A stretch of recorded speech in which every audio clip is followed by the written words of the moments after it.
तो 12th class समाजशास्त्र में आज चल रहा है ये सांस्कृतिक विविधता की चुनौतियां। तो इसमें हमने अभी तक पढ़ा था, पहले सांप्रदायिकता पढ़ी थी। सांप्रदायिकता से पहले हमने इसमें भारत की विभिन्नता में एकता पढ़ी थी। भारतीय संस्कृति में ये पहचान है भारतीय संस्कृति की, ये पढ़ा था इसमें। आज हम इसमें पढ़ेंगे क्षेत्रवाद।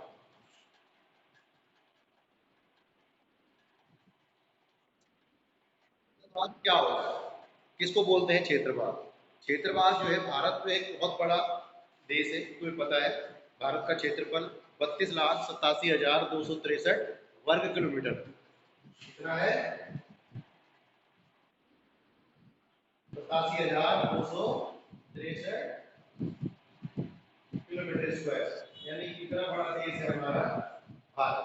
अब ये भारत जो है पूरब से लेकर पश्चिम तक बहुत बड़ा विशाल देश है। यहाँ पे अलग अलग भाषाओं के बोलने वाले लोग रहते हैं, अलग अलग धर्मों के लोग हैं, अलग अलग संप्रदाय हैं, अलग अलग मान्यताओं वाले लोग हैं। ठीक है। फिर यहाँ पे जो है कई जातियाँ, उपजातियाँ, हमारा समाज जो है कई भागों में विभक्त है। तो इस तरह से जो है इसमें जब कभी कभी क्या होता है कि जब यहाँ के निवासी क्या करते देखो, अब क्या होता है क्षेत्रवाद में, ये तो पहले हम तो पहले भारत की बात करते हैं, चलो क्षेत्रवाद रखते हैं हम थोड़ा सा रुक। तो इतना बड़ा देश है, यहाँ पे अलग अलग धर्मों के अनुयायी, अलग अलग पंथ है, अलग अलग रीति रिवाज और परंपराएं यहाँ पे मानी जाती है। तो इस तरह से जो है सभी, अब कहने का मतलब है कि जहाँ पे ये पूरे देश, पूरा जो है इतना विशाल देश है, तो कुछ जिस क्षेत्र में हम रहते हैं उस क्षेत्र को क्या मानते हैं, हम अपना मानते हैं। उस क्षेत्र को अपना मानते हैं। कैसे? कि भाई हम जिस क्षेत्र से भी बिलोंग करते हैं उस क्षेत्र के प्रति हमारे मन में लगाव होता है। क्यों? क्योंकि हमने वहाँ पे जन्म लिया है, हमारी सांस्कृतिक परंपराएं जुड़ी है, हमारे रीति रिवाज है, हमने जिस स्थान की मिट्टी में जन्म लिया है तो उससे हमारा लगाव होता है। लेकिन जब ये लगाव किस स्थिति तक पहुंच जाता है कि हम जो है अपने ही क्षेत्र को महत्व दे करके दूसरे क्षेत्रों की उपेक्षा करने लगते हैं, तो ये भावना कहलाती है क्षेत्रवाद। क्षेत्रवाद का जो है, क्षेत्रवाद की परिभाषा अगर लिखेंगे तो अपने क्षेत्र को जो है अधिक महत्व देना, यानी कि अन्य क्षेत्रों के मुकाबले अपने क्षेत्र को जो है अधिक महत्व देना, ये क्षेत्रवाद कहलाता है। जब कोई अपनी भाषा को अधिक महत्व देने लगते हैं तो यहाँ पे ये भाषावाद आ जाता है। इस तरह से जो है कहने का मतलब, जैसे धर्म को अपना महत्व देने लगते हैं तो यहाँ पे क्या आ जाता है, सांप्रदायिकतावाद आ जाता है। तो क्षेत्रवाद का मुख्य कारण क्या है, मतलब जो मेन आप कह सकते हैं कि अन्य क्षेत्रों की तुलना में अपने क्षेत्र को अधिक महत्व देना और उसी के विकास के बारे में सोचना और अन्य क्षेत्रों की जो है उपेक्षा करना, यही क्षेत्रवाद की भावना कहलाती है। अब है बेटा क्षेत्रवाद के कारण। कौन कौन से कारण है? सबसे पहला विभिन्नता। विभिन्नता जो है क्षेत्रवाद का बहुत बड़ा कारण है।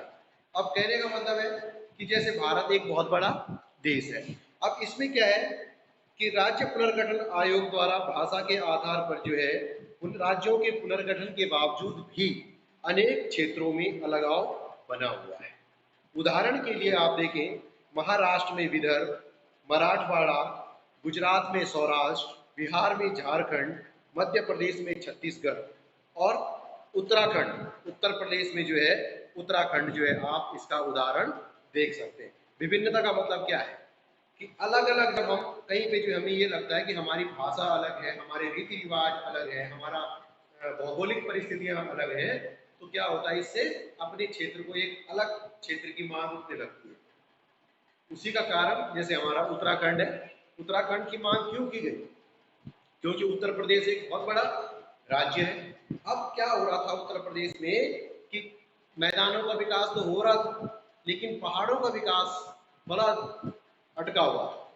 तो इसीलिए जो है हमारे उत्तराखंड के कुछ निवासियों ने, यहाँ के राजनीतिक कुछ दलों ने अलग उत्तराखंड की मांग की। जो यहाँ के राजनेता थे उनको लगा कि भाई हमारा उत्तराखंड यानी कि हमारा ये पहाड़ी प्रदेश है, यहाँ हमेशा क्या है, पिछड़ा हुआ है, न यहाँ पे किसी तरह की कोई सुविधाएं हैं। हर तरह की सुविधा जो है शहरों में मौजूद है, लेकिन यहाँ पे कुछ नहीं। इसलिए जो है एक पृथक संस्कृति हमारी अलग, हमारा रीति रिवाज मैदानी क्षेत्रों से अलग है, हमारा पहनावा, हमारा खान पान उनसे सब अलग है। तो मतलब कई सारे क्षेत्र में तुम्हें नाम दिलाया, बुंदेलखंड, पश्चिम बंगाल, गोरखालैंड, ये विदर्भ, मराठवाड़ा, ये जो आपने सौराष्ट्र गुजरात का जो क्षेत्र है, तो ये क्या है, एक क्षेत्रवाद के कारक है। क्यों? क्योंकि ये लोग अपने आप को क्या मानते हैं, अन्य जगह से पृथक मानते हैं।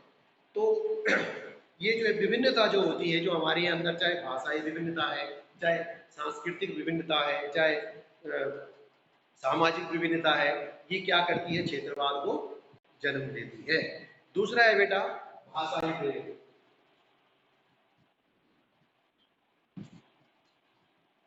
ठीक, भाषाई प्रेम, भाषाई प्रेम में जो है जब व्यक्ति क्या होता है, अब कहने का मतलब है कि राज्यों पे जो है भाषा के आधार पे जो है राज्य बनाए गए, पुनर्गठन आयोग 1953 में जो है।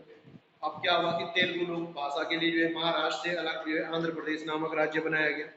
तो इस तरह से जो है भाषा के आधार पर जो है तब होना ही था कि मतलब मद्रास एक बहुत बड़ा राज्य था पहले। तो सन 1953 में जब भारत स्वतंत्र हुआ शुरू शुरू में, तो राज्य पुनर्गठन आयोग ने क्या किया कि भाषा के आधार पर, यानी कि जो तेलुगु बोलने वाले लोग हैं भाई वो आंध्र प्रदेश में चले आ गए, जो हिस्सा जिस हिस्से में तेलुगु बोली जाती थी वो आंध्र प्रदेश बन गया, और जिस हिस्सा में मद्रास, यानी कि मद्रास की भाषा कौन सी है,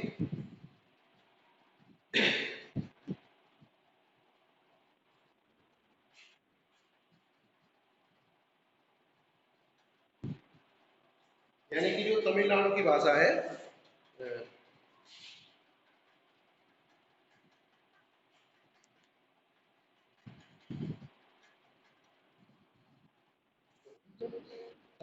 भाषा बोलने वालों के लिए अलग और तेलुगु भाषा बोलने वालों के लिए अलग राज्य का निर्माण किया गया। तो इस तरह से फिर भाषा में कई सारे भाषा के कारण जो है फिर आवाज उठने लगी। जैसे पंजाब हरियाणा जैसे राज्य बनाए गए, हरियाणा जो है पंजाब से अलग करके, उत्तर प्रदेश से अलग करके जो है एक हरियाणा अलग भाषा के आधार पर बना है।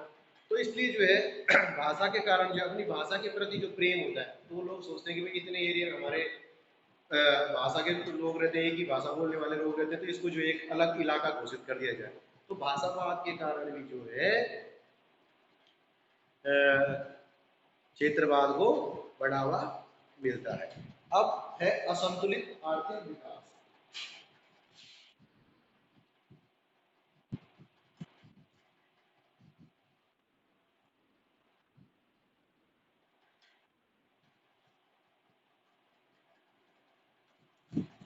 असंतुलित आर्थिक विकास, असंतुलित आर्थिक विकास क्या होता है, कहने का मतलब कि जो अगर सभी क्षेत्रों में जो है विकास जो है सही ढंग से नहीं हो पाता है, क्योंकि हर क्षेत्र में विकास नहीं हो पा रहा, एक जैसा नहीं हो पाता है, इसको जो है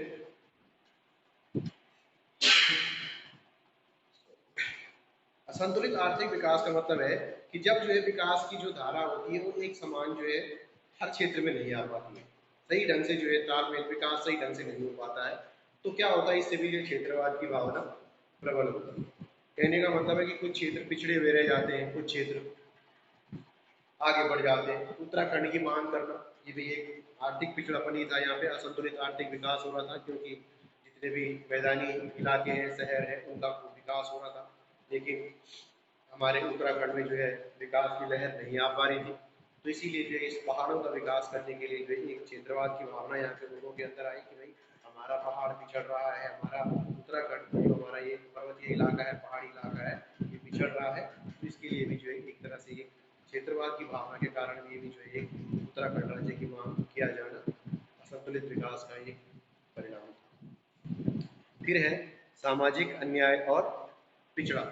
अब क्या होता है बेटा कि कुछ जैसे हमारे यहाँ जो है जातिवाद आपने देखा होगा, समाज में जो है एक उच्च वर्ग द्वारा जो है निम्न वर्ग के साथ किया जाने वाला अत्याचार, ये जो है आम बात है।